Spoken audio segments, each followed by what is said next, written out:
আসসালামু আলাইকুম এভরিওয়ান, সবাই কি অবস্থা, কেমন আছেন? তো আপনাদের সবার তো আলহামদুলিল্লাহ আমরা খুব ভালো আছি।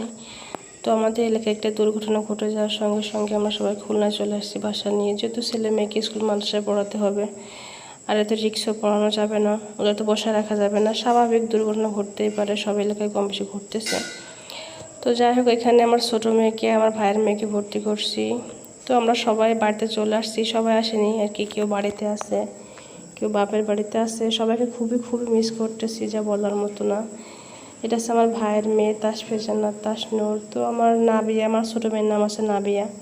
ও কিন্তু খুবই একা হয়ে গেছে, যেহেতু একটা বান্ধবী ছিল সাবিয়া, সেও একা হয়ে গেছে, একা হয়ে গেছে। খুবই খারাপ লাগে মাঝে মাঝে, এখন খারাপ লাগলে কিছু করার নয়, সবাই তোমার পরিস্থিতির শিকার। তো খানজান আলী নুরানি একাডেমি, এখানে আমার ছোটো মেয়েকে ভর্তি করা হয়েছে।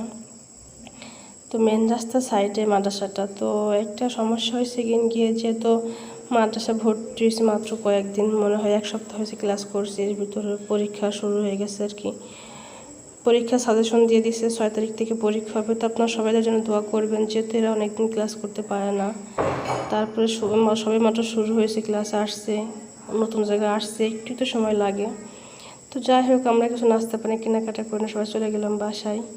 তো দেখেন আমার ভাইয়ের মেয়ে কত সুন্দর দাঁড়িয়ে আছে। তো মাশাআল্লাহ, ড্রেসটা খুব ভালো হয়েছে। তো সবাই ভালো থাকবেন, সবাইকে আল্লাহ হাফেজ।